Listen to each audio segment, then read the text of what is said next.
सभी प्यारे साथियों को नमस्कार का नमस्कार।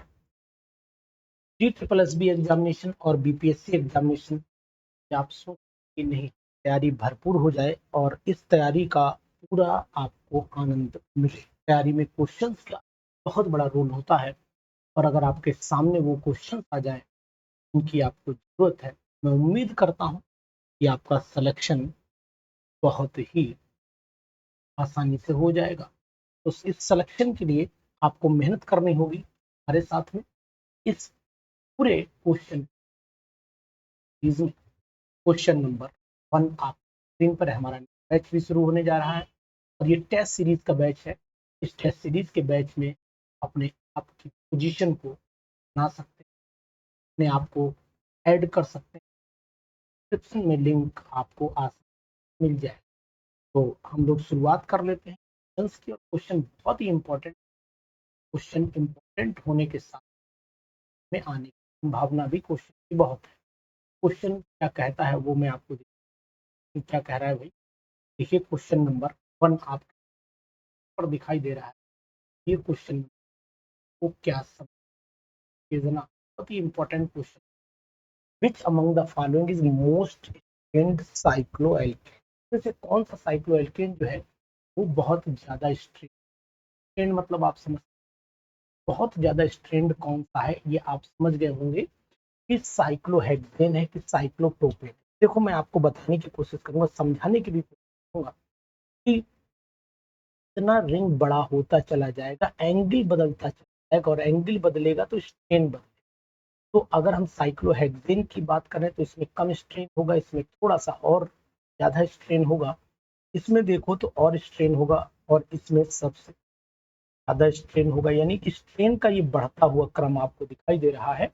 तो यहाँ पर ऑप्शन हमारे सामने सी आना चाहिए। सी ऑप्शन को हम लोग यहाँ पर सेलेक्ट करेंगे और यही सही ऑप्शन है, साइक्लोप्रोपेन इज सेलेक्ट होगा। विच of the following is constituent of oil of wintergreen. Oil of wintergreen बहुत क्वेश्चन, दोनों क्वेश्चन इस बात का ध्यान देना है। यूपी पीजीटी एग्जामिनेशन में भी बहुत आते हैं और बाकी जितने भी एग्जामिनेशन है DSSB में तो ये फेमस क्वेश्चन है, DSSB का ये फेमस क्वेश्चन है।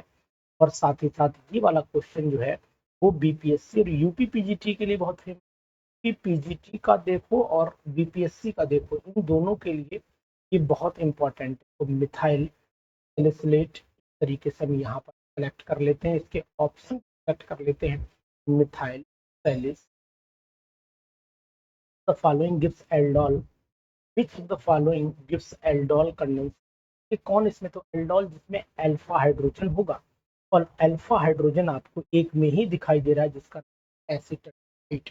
तो यहाँ पर एसिटल्डिहाइड को टिक कर लीजिए। एक पहचान होती है कि एसिटल्डिहाइड अल्फा हाइड्रोजन जो है वो रिप्रेजेंट करता है और जो अल्फा हाइड्रोजन रखेगा वही आपको पता होना चाहिए ये वाला टेस्ट शो करता है। तो बहुत ही इंपॉर्टेंट सीरीज हमारी चल रही है। इस सीरीज में हम आपको बेस्ट क्वेश्चन देंगे, ऐसे क्वेश्चन की भरपूर आपको डोज देंगे। तो इन क्वेश्चंस को अगर आपको करना है और हमारे चैनल पर बने रहना है तो फिर बीपीएससी की तैयारी तो शुरू करते हैं। आज से हम लोग बीपीएससी के पेपर्स लाएंगे, बीपीएससी के लाएंगे, DSSB के क्वेश्चन आएंगे, DSSB के model paper. Benzophenone is prepared by distillation. तो benzophenone is prepared by distillation, किसका डिस्टिलेशन करना है, तो कैल्शियम बेंजोफिनोन यानी कैल्शियम बेंजोएट लेना पड़ेगा। C6H5 यहाँ पर लूंगा मैं, यहाँ CO हो गया, यहाँ पर O हो गया, यहाँ H5C, यहाँ डबल बॉन्ड O हो गया और ये आपका C को अगर हीट करिए तो CO3 निकल जाएगा, बेंजोफिनोन बनेगा। तो यहाँ पर कैल्शियम बेंजेट ऑप्शन ऑप्शन। तो एक बार अभी कमेंट कर दीजिए, मैं देखूं आप कितने कमेंट कर दे हैं। आपके कमेंट हमें जरूर ये ताकत देते हैं कि हम आपको और क्वेश्चन देखें, हम आपको और बेस्ट क्वेश्चन दे पाए। और आपको एक बात जरूर ध्यान रखनी चाहिए कि जितने भी क्वेश्चंस हम यहाँ पर प्रोवाइड कराते हैं आपको, वो आपके लिए बहुत ही इंपॉर्टेंट होते हैं और बहुत ही ज़्यादा हेल्पफुल होते हैं एग्जामिनेशन। तो वीडियो को जरूर सपोर्ट किया करिए, जिससे हमें भी एक डोज मिलती रहे आपके मोटिवेशनल तरीके से। तो आप ये चीज़ हमें बताइए और हमारी एक वीडियो जरूर देखिए, में हम आपसे ये जरूर बताएंगे कि आखिरकार यूपीएससी की तैयारी कैसे करें। आ जाते हैं नेक्स्ट पर। नेक्स्ट क्वेश्चन क्या कहता है वो भी आपको बताने की कोशिश करूंगा। Question number 5, strongest acid. तो अगर मैं आपको यहाँ पर ये बताऊं कि स्ट्रॉन्गेस्ट एसिड कौन सा है तो कोई दो राय नहीं होगी कि फॉर्मिक एसिड। पांचवे का जो जवाब फॉर्मिक एसिड में यहाँ पर कोई भी सपोर्टिंग ग्रुप नहीं लगा है तो formic acid is the strongest acid. यहाँ पर प्लस आई इफेक्ट नहीं दिख रहा है जबकि बाकी में सभी में प्लस आई इफेक्ट, यानी एसिड स्ट्रेंथ जो है वो प्लस आई इफेक्ट इंक्रीज करने के साथ डिक्रीज कर जाती है। ये बात ध्यान दीजिएगा। तो सब जगह प्लस आई चल रहा है, यहाँ पर प्लस आई लग जाएगा। Hoffmann's bromamide reaction is used to convert. तो हॉफमैन्स ब्रोमोमाइड क्या कहाँ यूज होती है, किसको कन्वर्ट करने में? तो एमाइड से एमीन बनता है। तो ऑप्शन कर लीजिए, एमाइड से एमीन बनता है। Aniline reacts with acetyl chloride to acetanilide बनाता है। और यहाँ पर ऑप्शन हमें ढूंढना पड़ेगा एसिट एनिलाइड कहाँ पर दिया हुआ है। तो देखते हैं एसिट एनिलाइड, यानी कि 7वां क्वेश्चन है और इसका जवाब इस वाले पार्ट में क्वेश्चन है। इस सीरीज को हम कंटिन्यू करेंगे अगर आप लोग सपोर्ट करेंगे। एसिड एनिलाइड, ये ऑप्शन भी हमें मिल गया। देखो एसिड एनिलाइड, क्वेश्चन को पहले देखिए, पहले समझिए और फिर उसका ऑप्शन ढूंढने की कोशिश करिए। अगर आपको ऑप्शन मिलता है तो फिर समझ लीजिए सही हो जाए। इन सुक्रोज ग्लाइकोसाइडिक लिंकेज। तो आपने देखा होगा कि सुक्रोज में अगर हम लोग देखते हैं तो ग्लाइकोसाइडिक लिंकेज कैसे होती है। हमारा रिंग होता है जिसको हम लोग ऐसे कर लेते हैं, अल्फा डी ग्लूकोज, और यहाँ पर हमारा तैयार हो जाता है बीटा डी फ्रक्टोज, ये तैयार होता है। ये यहाँ से जुड़, तो ये हो गया आपका, यहाँ पर ओ OH होता है, यहाँ पर H होता है, तो ये कार्बन नंबर 1 हो गया। 1 का मतलब है 1 हो गया, और ये कार्बन नंबर 2। और ये बीटा लिंकेज तो होगी, लेकिन बीटा लिंकेज में भी आपको ध्यान देना पड़ेगा कि किस तरीके से ये जुड़ रहा है। तो क्वेश्चन नंबर 8 है, थोड़ा सा दिमाग लगा के अगर आप कर लेंगे तो मुझे लगता है दिक्कत आपको नहीं। तो 1 हो गया पोजीशन, और ये पोजीशन नंबर 2 हो गया। तो 1 2 हो गया, 1 2 हो गया, और ये आपका अल्फा पोजीशन, ये आपकी 0 अल्फा, ये आपके 0 हो जाता है फंक्शन लगा, उसके बाद ये अल्फा। तो अल्फा 1,2 लिंकेज कहलाती, ग्लाइकोसाइडिक लिंकेज और 2 1 2 लिंकेज कहलाती। ठीक है, तो एक बात ये ध्यान दीजिएगा। अब दूसरी बात आपको बताता हूँ कि फेलिंग रिएजेंट में कॉपर सल्फेट सॉल्यूशन होता है और साथ में रोचली सोडियम, यानी कि alkaline solution of Rochelle salt. Rochelle salt हो गया और alkaline solution of copper sulphate हो, दोनों चीजें। तो आंसर हमारा एक सही हो जाता है, ए पार्ट सही हो। बहुत ही अच्छे क्वेश्चन है आपकी सीरीज पर, और अगर आप सपोर्ट करेंगे तो इस सीरीज को भी हम कंटिन्यू करेंगे। और आपसे उम्मीद करते हैं कि आप वीडियो को ज्यादा से ज्यादा शेयर कर दीजिए। सब्सक्रिप्शन अगर आपके पास नहीं है चैनल का तो ले लीजिए सब्सक्रिप्शन, क्योंकि आपके सब्सक्रिप्शन से हमें मोटिवेशन जरूर मिलता रहेगा। ट्रायोसिन इज ए, ट्रायोसिन क्या कहता है? तो ट्रायोसिन एक्चुअल में है क्या, हमें ये पता होना चाहिए। तो ट्रायोसिन जो होता है वो फिनॉल होता है और अमीनो एसिड उसमें ग्रुप लगा हुआ होता है। इसका मतलब है फिनोलिक अमीनो एसिड। अगर बोलूं तो एक ऑप्शन मुझे पहला वाला से, यहाँ फिनोलिक अमीनो, ध्यान दीजिए फिनोलिक अमीनो एसिड, है ना, जरूर।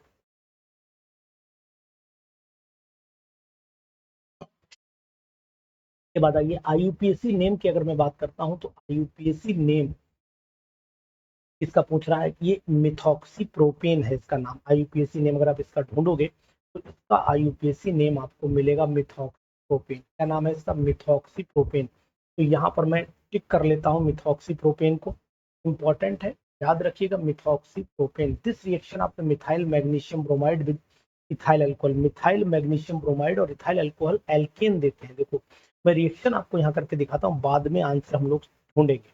यहाँ पर हम लोग मिथाइल मैग्नीशियम ब्रोमाइड, ये आपका हो गया मिथाइल, और ये हो गया आपका मैग्नीशियम, और ये हो गया आपका ब्रोमाइड।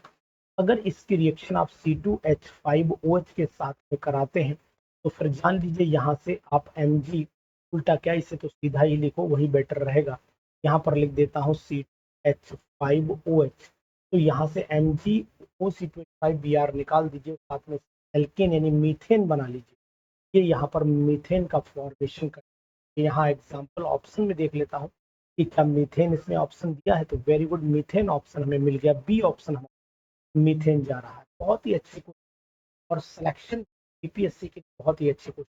जरूर करिए। ये क्वेश्चन एसबी में आ सकता है, PSSB में ये क्वेश्चन आ सकते हैं। इंपॉर्टेंट क्वेश्चन ध्यान रखना है। In the manufacture of NaOH by electrolysis of solution sodium chloride, अगर मैन्युफैक्चर करते हैं NaOH का सोडियम क्लोराइड के एक्वा सॉल्यूशन, हाँ सोडियम क्लोराइड के electrolysis cathode anode separated by using the diaphragm, cathode anode diaphragm से सेपरेट क्यों कर दिए गए हैं, और रीजन नीचे आपको मिल रहा है। और रीजन में साफ लिखा है डायफ्राम जो है वो क्लोरीन को इवॉल्व होने से प्रिवेंट कर लेता है, ठीक है, और एनोड पर ना पहुंचने पाए, यही रीजन तो होगा। तो 13 का जवाब मिला लेते हैं। It prevent the reaction between NaOH and Cl2 to produce chlorine gas. वो क्लोरीन तो बनेगी, आगे नहीं लिखा है, टू क्लोरीन गैस बनेगी। और तो it prevent the reaction between the NaOH and chlorine, हाँ ठीक। तो क्लोरीन वापस जाकर के NaOH से रिएक्शन ना है, इसीलिए हम ऐसा करते हैं। ये ऑप्शन हमारा इसी में जाएगा, यानी कि सही ऑप्शन हमारा ये, बाकी पढ़ना ही नहीं। ये हमें ऑप्शन मिल गया तो फिर हमें कोई टेंशन नहीं, आगे की टेंशन हमें नहीं लेनी है, हमें नहीं लेनी है टेंशन, ठीक है ना। टेंशन देनी है, लेनी नहीं है। ध्यान दीजिएगा, क्वेश्चन चल रहे हैं हमारे, और ये सीरीज हमारी जरूर चलती रहेगी आगे, कल भी कराऊंगा question. Which of the following ore will be froth flotation method से सल्फाइड और सल्फाइड, यहाँ पर केवल एक ही और है जिसका नाम है सिनेबार। सिनेबार जो होता है ये सल्फाइड HgS का फार्मूला होता है ना। तो ध्यान दीजिएगा, अगर फार्मूला जानना चाहते हैं तो फार्मूला है HgS, यानी इसका फार्मूला HgS है। ये इंपॉर्टेंट है, वेरी वेरी ध्यान दीजिएगा, आपको गहन अध्ययन करना है मतलब इसके ऊपर। IUPAC potassium hexacyanidoferrate third, potassium hexacyanidoferrate third, यानी ऑप्शन होगा साइनाइडो है, आज पुराना है मॉडल पेपर, तो यहाँ पर साइनो लिखा, साइनाइडो चल रहा है इस समय। Which of the following molecule exist, तो which of the following molecule exist, simple सी बात है कि मुझे तो यहाँ पर बी ऑप्शन एग्जैक्ट दिखाई दे रहा है कि यही एग्जिस्ट करता है। इसका जीरो तो नहीं आएगा, चेक कर लो, इसका तो जीरो है, कंफर्म है, इसका भी जीरो है। बेरिलियम का 1s2 2s2 1s2 यानी सिग्मा वाला लिखना पड़ेगा। बेरिलियम 4 होता है तो यहाँ पर 8 हो जाएगा, तो सिग्मा 1s2 स्टार 1s2, ठीक है, 8 हो जाएगा, फिर एग्जिस्ट नहीं करेगा। ये दो है, फिर आगे भी दो लिखोगे आप, लिख ही देता हूँ, 2s sigma 2s2 sigma star 2s2, देखो दो चार एंटी बॉन्डिंग, चार बॉन्डिंग, मतलब ये भी जीरो आएगा। तो एक मॉलिक्यूल C2 बचा है जो एग्जिस्ट करता है। बहुत ही अच्छा क्वेश्चन, इंपॉर्टेंट क्वेश्चन बच्चा, तो इसको आप जरूर करिए। और आपको एक चीज और बताता हूँ, देखिए PGT निकालना है तो फिर आपको बेस्ट प्लान्ड स्ट्रेटजी अपनानी पड़ेगी। अगर आप नहीं अपना पा रहे हैं तो फिर आप PGT चले जाएंगे। PGT एग्जामिनेशन क्वालिफाई करना आसान है, लेकिन तरीके से करिए तब आसान है, अदरवाइज दिक्कत करेगा ये। 17वें क्वेश्चन पर आइए, 17th क्वेश्चन पर आइए, 17 चले आइए। 75% of A first order reaction was completed in 32 minute, 75% 32 minute में कंप्लीट हो जाए, यानी कि आपसे अगर ये कहा जाए कि आगे when was 50% of the reaction completed, 50 T half पूछ रहा है, टी हाफ पूछ रहा है, तो हमें पहले यहाँ पर आप चाहे तो डायरेक्ट निकालना चाहो डायरेक्ट निकाल लो। वैसे दो तरीके आपको मैं बता दे रहा हूँ, आप के निकाल सकते, के कैसे निकाल सकते हो, k is equal to 2.303 upon T, time हो गया आपका 32 मिनट हो गया, और लॉग यहाँ पर इनिशियल कंसंट्रेशन 25 कर कंप्लीट हो 25 लॉग 100 हो गया, लॉग 4, तो यानी कि आपका हो गया ये 2.303 अपॉन 32 इंटू लॉग 4 का मतलब 2 इंटू 0.3010, तो ये आपका हो गया 16 हो गया, है ना, 16 नीचे बचा, और ये आपका ऊपर हो जाता है 0.693 अपॉन 16 हो गया, है ना। अब आपने ये निकाल लिया, अब आपको ये के पता लग गया, तो टी हाफ आपको निकालना है, तो इसका मतलब हुआ कि T half is equal to 0.693 upon K हो गया, के की वैल्यू 0.693, और ऊपर 16 चला जाएगा तो 16 आ गया आपका, ये कट गया 16 आ गया, सिंपल 16 मिनट आपका आंसर हो गया। डायरेक्ट भी निकालना चाहते हैं तो इसका मतलब 75% of the order reaction completed 32 minutes when was 50% completed. तो T75 जो है वो कितनी होगी, दोगुनी होगी 50%, यानी कि 50% 1/2 ऑफ द T75। तो इसका मतलब फिर यही कि हम उस मेथड से, यानी कि अगर ये मेथड चाहो ये भी आप हो, कोई दिक्कत नहीं है। देखो मैं बता देता हूँ, एक मेथड है लेकिन ये थोड़ा सा वही है कि कंसेप्चुअल होना चाहिए तभी हो पाएगा, नहीं तो T75% जब होता है वो दोगुना होता है T50%। तो ये ध्यान दे, तो T50% का मतलब हुआ T75% डिवाइडेड बाई 2 हो जाएगा, तो यानी कि 32/2 मतलब 16 ऐसे भी आ सकता है, लेकिन ये थोड़ा सा आप इसमें कंफ्यूजन बना सकते हैं, अपने लिए दिक्कत पैदा कर सकते हैं, इसलिए मैं इस फार्मूले को सपोर्ट नहीं करता हूँ। 18 पर आ जाइए, the equation for the rate constant is A, a chemical reaction will proceed more rapidly if there is a decrease in activation energy. ये तो कंसेप्ट सभी को पता है कि भाई एक्टिवेशन एनर्जी घटाओगे तो रेट ऑफ रिएक्शन बढ़ता चला जाएगा। ये बात आप क्या क्या ये आप टेस्ट सीरीज करते हैं? अगर सपोर्ट करते हैं तो 20 के आगे के क्वेश्चन में इससे कल कराऊंगा बहुत सारे क्वेश्चन, लेकिन आपको हमारे लिए सपोर्ट करना पड़ेगा। Which of the following mixture can be used to prepare buffer solution?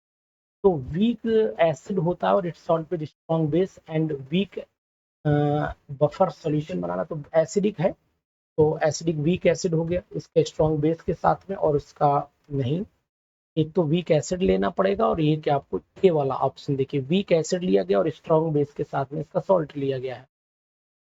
Among which among the following noble gas is not in air? हवा में कौन सी नोबल गैस नहीं होती है? तो रेडॉन जो है वो हवा में नहीं होती, क्या ऐसी जानकारी है? बिल्कुल होनी चाहिए आपको, रेडॉन गैस हवा में नहीं होती है। ठीक है, ये बात ध्यान दीजिएगा। ठीक, रेडॉन गैस हवा में नहीं, नोबल गैसेस में रेडॉन जो है वो नीचे पाया जाए, रेडियो एक्टिव एलिमेंट में आता है, और ये क्रिस्टलाइन फॉर्म में रहता है, यानी गैसेस में तो गिना जाता है क्योंकि स्टेबल कन्फिग्रेशन में है। ये बात ध्यान देना। 21 complex forming tendency of central metal ion increases. अगर कॉम्प्लेक्स फॉर्मेशन की टेंडेंसी इंक्रीज कर रही है तो आपको पता होना चाहिए साइज कैटायन का छोटा होना चाहिए, जिससे कि चार्ज बढ़ता रहे, तो इसका मतलब यहाँ पर बी ऑप्शन। तो ये क्वेश्चन आपको कैसे लगे कमेंट बॉक्स में जाकर के बताइएगा। अगर आपको क्वेश्चन अच्छे लगे हों तो डिमांड करिएगा, इनके आगे की सीरीज में कंटिन्यू करूंगा। टोटल क्वेश्चन सीरीज हमारे जो मॉडल पेपर में है तो आपको दिखा दूं मैं, टोटल क्वेश्चन 56 है, तो 56 क्वेश्चन कंप्लीट अगर आप कराना चाहते हैं तो हर जो कैंडिडेट इसको देखे वो कमेंट करेगा, मैं 100% अगली वीडियो के रिमेनिंग क्वेश्चन आपके साथ लेकर के जरूर हाजिर हो जाऊंगा। और हमारी टेस्ट सीरीज जरूर ज्वाइन करिए जिसमें आपको बेनिफिट मिलेगा different examination. Thank you, have a nice day.